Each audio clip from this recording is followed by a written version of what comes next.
The Battle of Tikhvin in late 1941 cannot be understood without examining the broader context of Operation Barbarossa and the German drive toward Leningrad. By the summer of 1941, German Army Group North under Field Marshal Wilhelm von Leeb had advanced with rapid speed through the Baltic states and into northwestern Russia. Its ultimate objective was to capture Leningrad, the Soviet Union's second-largest city, an industrial and symbolic center, and the cradle of the October Revolution. By September, German forces had reached the city's outskirts, but the final assault stalled. The Germans, reinforced by Finnish cooperation in the north, encircled Leningrad from three sides, initiating a siege that would last 872 days. Yet the city was not fully cut off. One vital land corridor remained open to the east, through Lake Ladoga and the town of Tikhvin. For Adolf Hitler and the German High Command, seizing Tikhvin offered two. First, it would sever the last railway and road link between Leningrad and the Soviet interior, completing the encirclement and dooming the city to starvation. Second, by controlling Tikhvin, the Wehrmacht could threaten to link up with Finnish forces advancing from the north, thereby consolidating the northern front. Intelligence assessments suggested that Soviet forces in the region had been severely weakened by earlier defeats and retreats. German planners anticipated that a well-prepared strike east of Leningrad could seize Tikhvin swiftly, ensuring strategic dominance before winter fully set in. On the Soviet side, the situation was dire but not hopeless. The Leningrad front, commanded by Marshal Kliment Voroshilov and later by General Georgy Zhukov, faced immense pressure. Soviet defenses were stretched thin, but the Soviet High Command, Stavka, recognized that Tikhvin was the critical artery, keeping Leningrad connected to the Volga Basin. Through Tikhvin passed rail lines linking to Lake Ladoga, where supplies could be ferried into the city. Its loss would mean complete isolation. The Soviet 4th, 52nd, and 54th Armies, part of the Volkhov sector, were ordered to hold the approaches at any cost. Reinforcements were rushed from the interior, including newly raised divisions, NKVD units, and hastily trained militia. By October 1941, German preparations were underway for the offensive. The main strike force was the German 39th Motorized Corps under General Rudolf Schmidt, comprising elements of the 12th Panzer Division, the 20th Motorized Division, and infantry support. These units were backed by Luftflotte 1, which still retained operational capability for air support despite the worsening weather. The Germans planned to exploit mobility and concentrated armor to break through Soviet defenses along the Volkhov River and push rapidly toward Tikhvin. Soviet intelligence was aware of German concentrations, but underestimated the scale of the planned thrust. The focus remained on defending Leningrad's immediate perimeter, leaving the Tikhvin direction thinly held. Public sentiment in the Soviet Union at this stage was shaped by desperation and determination. The fall of Smolensk and Kiev had shaken morale, but Leningrad's defense became a rallying point. Pravda and other newspapers emphasized the city's symbolic value, calling on soldiers and civilians alike to prevent its fall. In rural areas near Tikhvin, civilians braced for another wave of destruction, having already witnessed scorched earth retreats and forced evacuations earlier in the summer. The geopolitical stakes were also significant.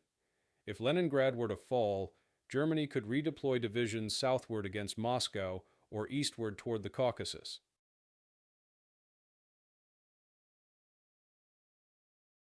Furthermore, the political blow to Soviet prestige and morale would have been immense, possibly weakening the Allied coalition. Conversely, if the Soviets could hold or even counterattack in the Tikhvin sector, it would demonstrate that the Red Army still retained initiative despite catastrophic losses elsewhere. Thus, by the final weeks of October 1941, the stage was set for the Battle of Tikhvin. German divisions prepared to exploit the last window of operational maneuver before the onset of winter, while Soviet commanders hastily reorganized defenses to block the advance. Both sides recognized that the fate of Leningrad's lifeline would be decided in the forests and marshes east of the Volkhov River. The coming confrontation would be shaped not only by manpower and firepower, but by weather, terrain, and the sheer endurance of armies struggling to sustain operations deep into one of the harshest winters in Russian history. The opening phase of the German offensive toward Tikhvin began in late October 1941. On 16th October, the German 39th Motorized Corps under General Rudolf Schmidt launched its first coordinated attacks eastward, with the objective of breaking Soviet resistance along the Volkhov River and clearing the way to the critical railway junction. The Corps' spearhead included the 12th Panzer Division, supported by the 20th Motorized Division, reinforced infantry regiments, and artillery. Luftflotte 1, though weakened by months of continuous operations, provided initial air cover and ground support, striking Soviet supply depots and troop concentrations along the railway line to Tikhvin. The terrain was immediately a challenge. The region east of Leningrad consisted of dense forests, swamps, and rivers, with poor road infrastructure that was deteriorating further under autumn rains. German armored columns, designed for rapid maneuver, were often forced. Soviet engineers destroyed bridges and flooded low-lying areas, delaying the advance and forcing detours. Still, the German command pressed forward, calculating that speed was essential before frost and snow immobilized vehicles. Soviet resistance was organized but uneven. The 4th and 52nd Armies deployed in the sector had suffered heavy losses earlier in the campaign and were operating at reduced strength. Many divisions were composed of newly mobilized recruits with limited training. Commanders were ordered to hold positions at all costs, often with inadequate artillery and virtually no armored support. NKVD units were deployed in the rear to prevent desertion and ensure that lines did not collapse. In the first days of the offensive, German spearheads broke through several Soviet positions, forcing withdrawals and leaving villages burning in their wake. By 26 October, German forces had advanced nearly 40 kilometers, capturing Maga and reaching the outskirts of Volkhov. Soviet attempts at counterattacks by rifle brigades were repelled with heavy losses. German panzers and motorized infantry pressed further east, while artillery and Luftwaffe strikes disrupted Soviet movements on the few remaining roads.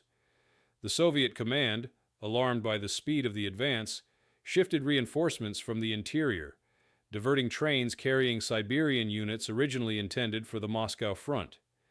The town of Tikhvin itself quickly assumed symbolic significance. Located approximately 200 kilometers east of Leningrad, it was not only a railway hub, but also the last major junction connecting the city to the Northern Rail network leading to Lake Ladoga. German propaganda emphasized that its capture would complete the encirclement of Leningrad. Soviet propaganda, in turn, portrayed Tikhvin as a bulwark whose defense would determine whether the city could survive the winter. By early November, German forces had covered almost 100 kilometers since the launch of the offensive. The 12th Panzer Division spearheaded the drive, capturing several river crossings and pushing Soviet units back toward Tikhvin itself. Local Soviet commanders reported severe shortages of ammunition and fuel, with some regiments reduced to fewer than half their authorized strength. Civilian populations in the path of the advance fled eastward, while others were caught in bombardments or pressed into forced labor by occupying units. Despite the momentum, German progress was slowing. Mud, known to Soviet soldiers as Rasputitsa, immobilized trucks and tanks alike. Fuel convoys lagged behind, and Luftwaffe sorties decreased as airfields became unusable quagmires. Soviet defenses, though battered, stiffened as reinforcements arrived. Fresh rifle brigades, along with hastily assembled militia units from Leningrad and Novgorod, were deployed along the Tikhvin approaches. Soviet commanders increasingly relied on delaying tactics, holding positions long enough to inflict casualties before falling back to new defensive lines. By the first week of November, German vanguards were within striking distance of Tikhvin. The Soviet Fourth Army prepared for the decisive confrontation, deploying what remained of its artillery and reinforcing defensive lines around the town. Stavka issued orders that Tikhvin must be held under all circumstances, recognizing that its fall would complete Leningrad's isolation. German commanders, meanwhile, urged their exhausted troops forward, aware that winter was closing in and that their window for success was narrowing rapidly. The opening phase of the Battle of Tikhvin thus ended with the Wehrmacht at the gates of the town, but already stretched thin and facing an enemy whose determination was hardening with every passing day.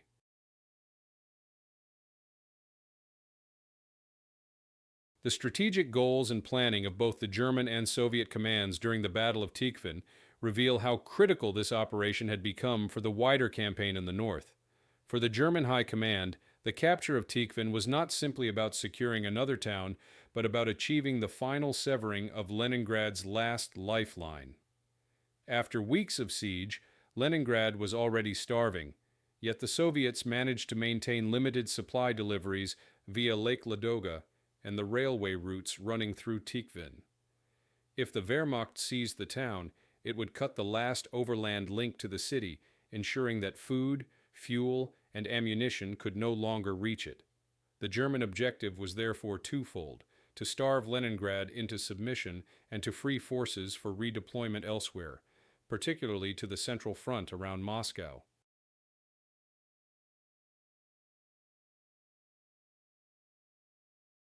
Operational planning placed the responsibility for this decisive strike on the 39th Motorized Corps, part of the German 16th Army under Army Group North. The Corps was to drive rapidly from Muga and the Volkhov sector eastward to seize Tikhvin, with the 12th Panzer Division spearheading the advance. Supporting this were the 20th Motorized Division and elements of the 18th and 126th Infantry Divisions. The plan emphasized speed. The offensive had to be completed before the deepening autumn mud and the onset of winter brought operations to a halt.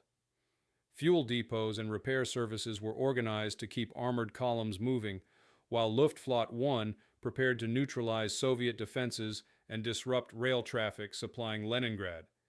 German intelligence reports in October 1941 underestimated Soviet reserves in the area.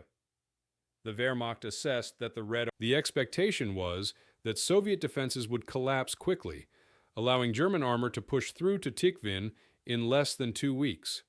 Propaganda materials were even prepared in advance, highlighting the coming fall of Tikhvin as evidence of German dominance in the north. On the Soviet side, the goals were immediate and existential. The Soviet High Command, Stavka, under Joseph Stalin and his senior generals, recognized that Tikhvin's defense was inseparable from the survival of Leningrad.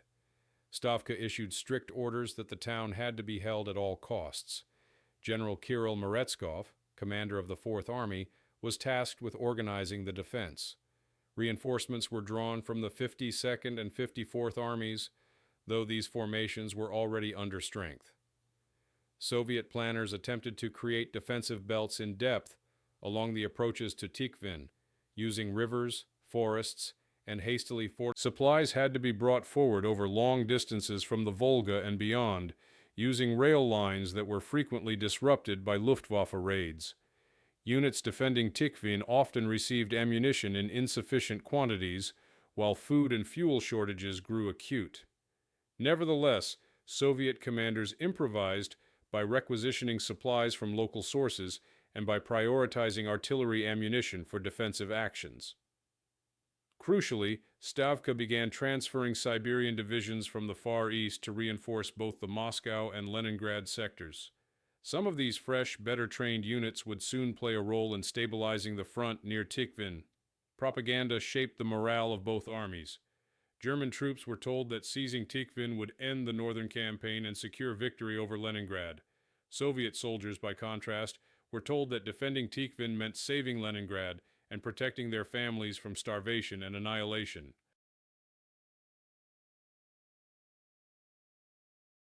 Posters and speeches emphasized that the fate of the city rested on their resistance. For civilians in Tikhvin and surrounding villages, there was no choice but to endure. Many were pressed into building fortifications, digging trenches, and supporting the Red Army with whatever resources they could provide. The planning of both sides, however, was undermined by miscalculations. The Germans failed to anticipate how quickly the autumn weather would deteriorate and how severely the terrain would hinder their mechanized forces. They also underestimated the Soviet capacity to bring in reinforcements from the interior. For the Soviets, while the determination to defend Tikhvin was absolute, their planning often suffered from inadequate coordination between armies.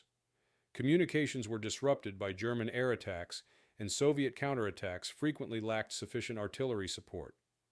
As October turned to November, both sides prepared for the decisive struggle. The Germans concentrated their divisions for the final drive, while the Soviets dug in around Tikhvin and brought up whatever reserves could be spared. The strategic stakes were now clear. If the Germans succeeded, Leningrad would be fully cut off, with consequences potentially decisive for the war in the north. If the Soviets held, they would preserve the lifeline that allowed the besieged city to continue resisting. With objectives set and forces positioned, the stage was prepared for the first direct clashes that would determine the fate of the road to Leningrad.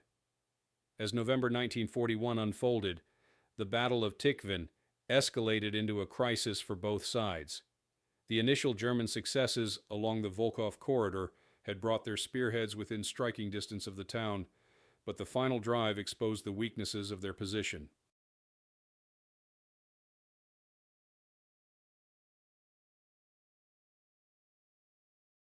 At the same time, Soviet defenses were stretched to the breaking point, with entire divisions decimated and fresh reinforcements rushed into action without time to acclimatize.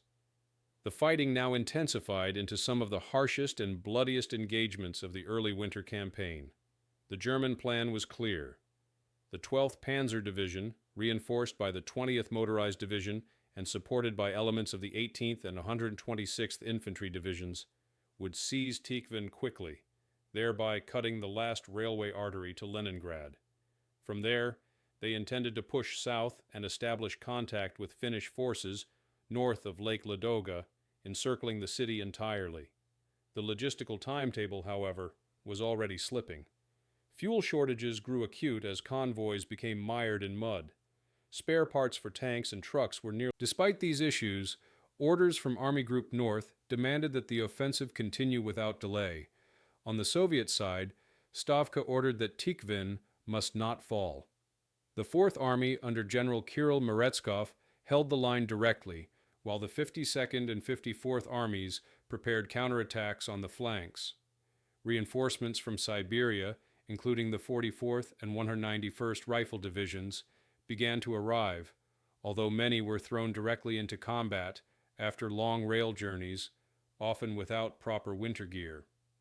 Soviet artillery batteries were positioned to cover the approaches to the town, and defensive works were expanded by local civilians. The urgency was absolute. If Tikhvin were lost, Leningrad would face complete isolation. The escalation began in the first week of November, when German forces resumed their advance with heavy artillery preparation and air support. Villages around Tikhvin, such as Shapki, Malaya Vishera, and others, were subjected to bombardment before German infantry and armor moved in. Soviet defenders resisted stubbornly, retreating only when overwhelmed. In many cases, defenders were surrounded but fought until destroyed, delaying the advance by days at a time. Each small gain for the Germans came at significant cost in men and materiel. By 8th of November, German forward units reached the outskirts of Tikhvin. The battle for the town itself began with direct assaults by motorized infantry and armor, attempting to storm through Soviet defenses before reinforcements could stabilize the line. Soviet troops, entrenched in wooden houses, cellars, and makeshift bunkers, resisted fiercely. Artillery duels shook the town as Soviet batteries shelled German positions, while Luftwaffe dive bombers struck back, setting entire districts ablaze. The civilian population was caught in the middle. Thousands fled eastward, while others sheltered in ruins or cellars. On 9 November, after heavy fighting, German forces entered Tikhvin from the west. Street fighting broke out, with Soviet units defending house by house. Tanks were used as mobile strongpoints, their guns firing directly into buildings. Soviet counterattacks, launched by the 191st Rifle Division and NKVD detachments, briefly regained sections of the town, but by 10th of November, the Germans secured most of Tikhvin. The Soviet garrison withdrew eastward, regrouping under artillery cover. The capture of the town was announced by German radio as a decisive victory, symbolizing the completion of Leningrad's encirclement. Yet the reality was different. The fall of Tikhvin stretched German supply lines beyond their capacity. Trucks bogged down on destroyed roads, while rail links lagged far behind.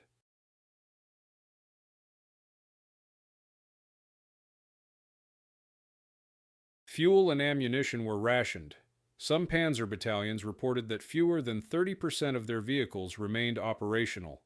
Food supplies dwindled, and soldiers were forced to scavenge or requisition from local populations, deepening hostility. The promised link-up with Finnish forces never materialized, as Helsinki refused German pressure to advance further toward Leningrad. For the Soviets, the crisis deepened but did not end. Stavka immediately ordered counteroffensives to retake Tikhvin. The Fourth Army regrouped east of the town, while the 52nd Army launched probing attacks against German flanks. Siberian reinforcements, trained in winter warfare, began arriving in greater numbers. Soviet commanders exploited their growing manpower and artillery superiority to harass German positions, launching frequent local counterattacks. By mid-November, it was clear that the Germans had taken Tikhvin, but could not consolidate their gains. Casualties during this escalation phase were enormous.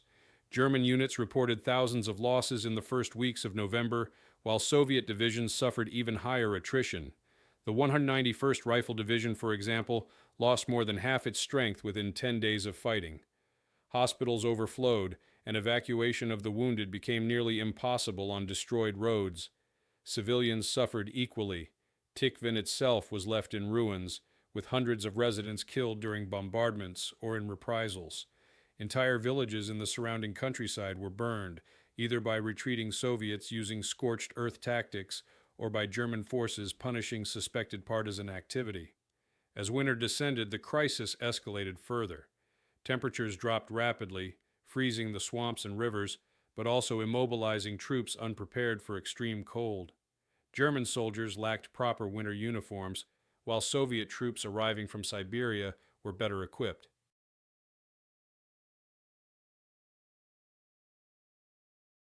Frostbite cases multiplied, adding to the already severe casualties. The front hardened into static positions, but Soviet counterattacks grew stronger as more reinforcements arrived. By late November, it was increasingly evident that the German hold on Tikhvin was tenuous. What had begun as a bold offensive to complete Leningrad's encirclement had devolved into a desperate struggle for survival in the Carpathian-like forests and frozen marshes east of the Volkhov. Both armies had committed themselves fully, and the battle reached a critical stage where exhaustion, supply shortages, and the unforgiving Russian winter threatened to determine the outcome as much as the guns themselves. The escalation of November 1941 transformed the fight for Tikhvin into one of the most significant battles of the Leningrad front.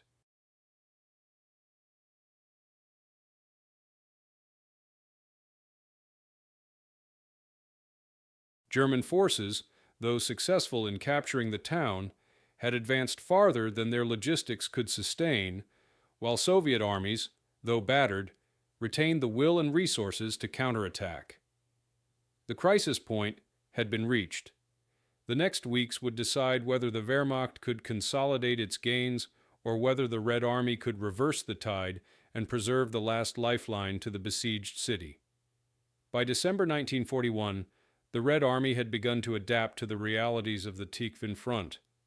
What had initially seemed like an irretrievable crisis after the loss of the town became the foundation for a counteroffensive that exploited German weaknesses. Soviet commanders recognized that the Wehrmacht, despite capturing Tikhvin, was overextended, undersupplied, and increasingly vulnerable to the worsening weather. Stavka concentrated reinforcements, reorganized battered units, and began. The arrival of Siberian and Ural divisions played a decisive role in this adaptation. Units such as the 92nd, 44th, and 60th Rifle Divisions, transferred from the Far East, were better equipped for winter conditions and possessed higher levels of training than the exhausted formations that had borne the brunt of the October and November fighting. These fresh troops were integrated with remnants of local divisions to create composite forces capable of launching sustained counterattacks. Their winter clothing, skis, and experience in operating in extreme cold gave them an advantage over German soldiers, many of whom still fought in light uniforms with inadequate protection against sub-zero temperatures. Soviet tactics also evolved. Instead of massed frontal assaults that had cost thousands of lives in earlier weeks, commanders began to use infiltration tactics, advancing small groups of infantry through forests and across frozen rivers to outflank. Artillery was concentrated in narrow sectors, saturating German defenses before rifle regiments pushed forward. Cavalry units were reintroduced for raids behind German lines, exploiting their mobility in snowbound terrain. Partisan groups coordinated more closely with the regular army, striking supply convoys and cutting telephone lines, forcing the Wehrmacht to disperse troops for rear security. On the German side, adaptation was constrained by shortages. The 12th Panzer Division and 20th Motorized Division reported that fewer than one-third of their vehicles were operational by early December, with many immobilized due to lack of spare parts or frozen engines. Fuel stocks were critically low, forcing commanders to ration movements and abandon some vehicles. Infantry divisions, weakened by earlier attrition, held thin defensive lines around Tikhvin, relying heavily on field fortifications and artillery fire. Morale declined as soldiers endured the Russian winter without adequate food or clothing. Cases of frostbite outnumbered combat casualties in some units. Nevertheless, German resistance remained disciplined. Strong points were established in villages, where machine guns and artillery covered approaches. Counterattacks were launched whenever Soviet advances threatened to break through. German engineers worked tirelessly to improve roads, laying logs and planks to keep supply lines open. Luftwaffe support, though limited by weather, provided occasional relief by bombing Soviet assembly areas and transport hubs. Yet the overall picture was one of an army on the defensive, holding a precarious salient far from its logistical bases. For civilians, the period of adaptation was catastrophic. Tikhvin itself, under German occupation, experienced harsh conditions. Food stocks were seized for military use, while many inhabitants were deported eastward as forced labor. Villages surrounding the front were burned during German withdrawals or Soviet counterattacks, leaving thousands homeless. Disease and starvation spread among refugees, even as Soviet propaganda emphasized their suffering as justification for relentless resistance. Psychologically, both armies were under immense strain. Soviet troops fought with the knowledge that the survival of Leningrad depended on their success.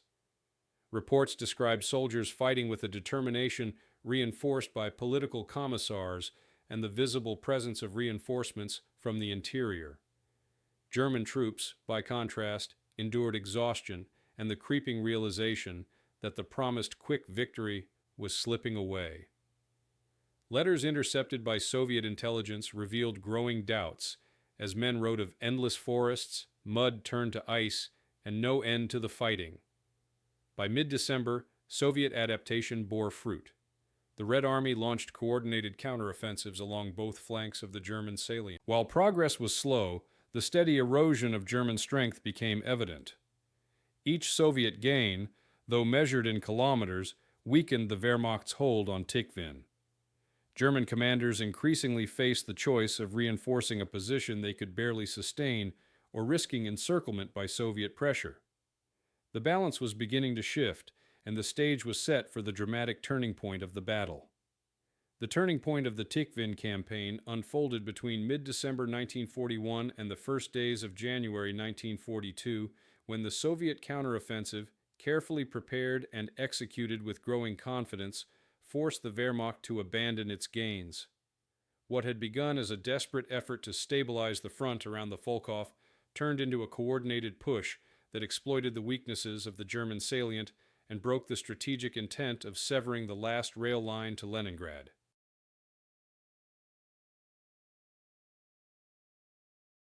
On 9th December, the Soviet Fourth Army, reinforced by units of the 52nd and 54th Armies, launched a series of offensives aimed at both flanks of the German-held pocket around Tikhvin. The newly arrived 60th Rifle Division advanced from the north, supported by the 44th Rifle Division and artillery concentrations that saturated German positions with sustained bombardment. From the south, the 92nd Rifle Division and Siberian brigades pressed against the German 20th Motorized Division, forcing them into a defensive posture. Soviet air units, though limited in numbers, harassed German convoys on the frozen roads, while partisan groups struck fuel depots and communications. The German salient quickly became untenable. With roads frozen and supplies dwindling, German panzer and motorized units found themselves immobilized. Reports from the 12th Panzer Division indicated that by 12th of December, attempts to reinforce the front were hampered by the collapse of rail transport, which was under constant Soviet artillery and partisan attack. By mid-December, fuel shortages had reached critical levels. Trucks were left stranded in snowdrifts, and artillery batteries could fire only a fraction of their intended barrages. Soviet momentum grew as the counterattacks turned into breakthroughs. Villages such as Malaya Vishera, Budagoshch, and settlements along the Tikhvin railway line were retaken after bitter fighting. Each gain tightened the noose around German forces, who faced the real prospect of encirclement. The Wehrmacht attempted several local counterattacks to reopen roads and relieve pressure. But these efforts drained reserves and achieved little beyond temporary delays. By the third week of December, Soviet troops were pressing within a few kilometers of Tikhvin itself. The battle for the town began on 26 December.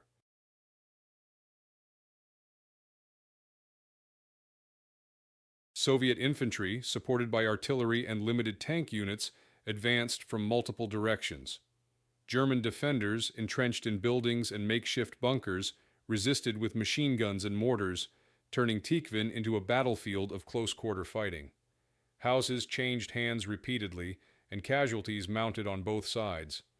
Soviet reports described block-by-block advances, with units forced to storm heavily defended structures at great cost. German forces fought with characteristic discipline, but their lack of supplies, exhaustion, and the relentless Soviet pressure made prolonged defense impossible. On 9 December, the Wehrmacht's high command had already begun to consider withdrawal, recognizing that holding Tikhvin was no longer feasible. By late December, the order was given to evacuate the salient and retreat to more defense. The withdrawal was executed under difficult conditions, with columns of soldiers, tanks, and horse-drawn wagons moving through snow and ice, harassed constantly by Soviet artillery and airstrikes. Many vehicles were abandoned or destroyed to prevent capture. Civilians who had been deported or forced into labor during the occupation were left behind, facing both liberation and the devastation of their homes. On 9 January 1942, Soviet forces re-entered Tikhvin. The town was in ruins, rail yards destroyed, factories burned, and much of the civilian population displaced or dead, yet its recapture marked a decisive strategic victory. For the first time since the autumn disasters, the Red Army had not only halted a German advance, but had driven it back. The victory ensured that the rail line from the east remained open, allowing supplies to continue reaching Leningrad across Lake Ladoga. It also forced the Wehrmacht to recognize the limits of its reach in the northern theater. For the Germans, the retreat from Tikhvin was a severe blow to morale and to strategic planning. The hope of linking with Finnish forces east of Leningrad was abandoned, and the northern front stabilized into a defensive posture that lasted until 1944. For the Soviets, the victory was both material and symbolic. It demonstrated that, even in the darkest months of 1941, the Red Army could recover, regroup, and deliver effective counterblows. The turning point at Tikhvin was thus not merely the liberation of a town, but the reassertion of Soviet strategic resilience at a moment when the survival of Leningrad and the credibility of the Red Army were in grave doubt. The aftermath of the fighting at Tikhvin unfolded in early January 1942 as the Red Army consolidated its gains and German forces withdrew to defensive lines west of the Volkhov River. the Soviet capture of the town on 9 January.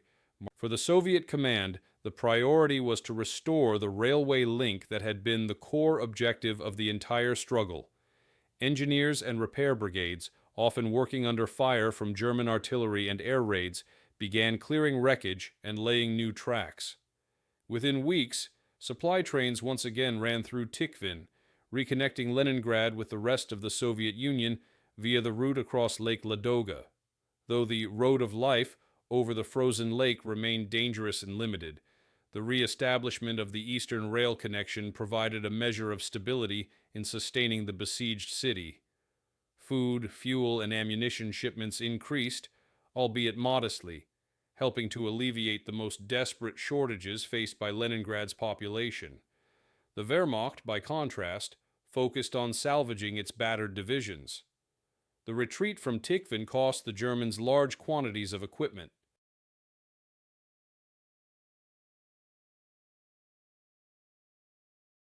Tanks abandoned in snow, artillery left behind due to lack of horses or fuel, and stores of ammunition destroyed during the withdrawal severely reduced combat strength.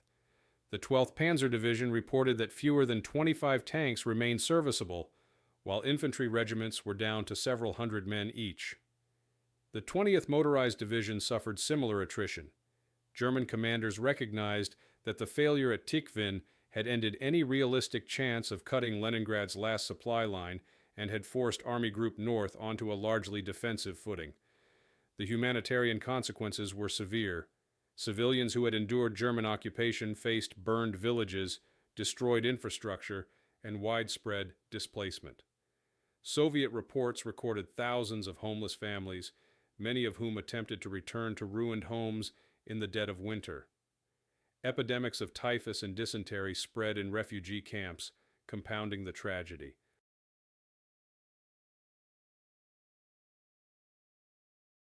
German occupation policies had already stripped the area of food and livestock, leaving little for returning populations. Even after liberation, hunger and cold claimed many lives. For the Red Army, the victory brought a badly needed morale boost. Soldiers who had endured retreats since the summer of 1941 now saw tangible proof that the enemy could be forced back. Propaganda emphasized the recapture of Tikhvin as a turning point, with newspapers and broadcasts portraying it as evidence of the Red Army's growing strength. In reality, losses had been enormous. Some rifle divisions were reduced to fewer than 3,000 men, and many brigades were exhausted after continuous combat. Yet the psychological impact was undeniable, both at the front and among civilians in Leningrad and Moscow. In strategic terms, the withdrawal left Army Group North stretched and weakened. Defensive lines had to be established along the Volkhov under constant Soviet pressure, requiring reinforcements from sectors already strained. This shift of German forces away from offensive planning contributed to the stabilization of the Northern Front for the next 2 years. It also demonstrated to both sides that supply, terrain, and climate could determine outcomes as decisively as manpower and firepower. The immediate aftermath thus revealed a dual reality. The Red Army had secured a vital victory that preserved the lifeline to Leningrad, but it did so at enormous cost in men and resources. For the Germans, the retreat was a sobering reminder of the logistical and environmental limits of their campaign. The battlefield at Tikhvin, littered with wrecked tanks, frozen corpses, and ruined villages, symbolized both the ferocity of the fighting and the heavy price of. The Battle of Tikhvin entered Soviet and German military history as more than a local engagement. It was a clash whose legacy carried long-term significance for the wider war. Though overshadowed by the larger battles around Moscow, Stalingrad, or Kursk, the events of late 1941 in the forests and roads east of Leningrad shaped the trajectory of the Northern Front and influenced the survival of a besieged city. For the Soviet Union, the victory at Tikhvin provided both a material and symbolic foundation. Materially, it preserved the Eastern Rail link, ensuring that supplies could continue to reach Leningrad. Without this connection, the blockade might have tightened into a complete strangulation, leading to the city's collapse in the winter of 1941-42. Symbolically, it was the first major counteroffensive success in the Northern Theater, demonstrating that the Red Army was capable not only of halting the Wehrmacht, but of regaining lost ground. This achievement contributed to the broader perception, reinforced by the simultaneous Soviet counteroffensive near Moscow, that Germany's advance could be stopped. For the Germans, the defeat at Tikhvin marked the limits of their operational capacity in the north. Army Group North had failed to capture Leningrad, failed to link with Finnish forces, and now found itself forced into a defensive posture it would not abandon until 1944. The logistical difficulties of maintaining a salient deep into Soviet territory, compounded by climate, terrain, and partisan activity, revealed vulnerabilities in the German war machine. Strategically, it forced Berlin to reconsider priorities, shifting attention and reinforcements to the central and southern sectors, where Hitler still sought decisive breakthroughs. The memory of the battle lived on among participants and in historical debates. Soviet historiography highlighted Tikhvin as a triumph of endurance, often framing it as one of the key steps toward the eventual lifting of the Leningrad blockade in 1944. Memorials and commemorations in the region preserve the memory of the fighting, with monuments erected in Tikhvin itself to honor soldiers and civilians who perished. Post-war studies underline the coordination between frontline troops, engineers, and partisans as an early example of integrated Soviet resistance. Western and German accounts tended to frame the battle as a case study in overextension. German operational reports stressed the failure to supply armored and motorized divisions in hostile terrain, drawing parallels to later disasters where logistical overreach undermined tactical prowess. For military historians, the civilian legacy was more somber. Thousands of inhabitants of the Tikhvin region never returned to their homes, and many villages were permanently destroyed. Survivors carried memories of deportation, hunger, and destruction for decades, and local oral histories recorded the immense suffering endured in the shadow of the front.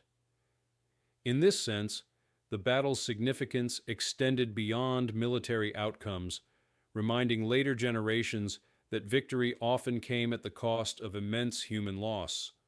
Today, the Battle of Tikhvin is remembered as a crucial yet often under-examined chapter of the Eastern Front.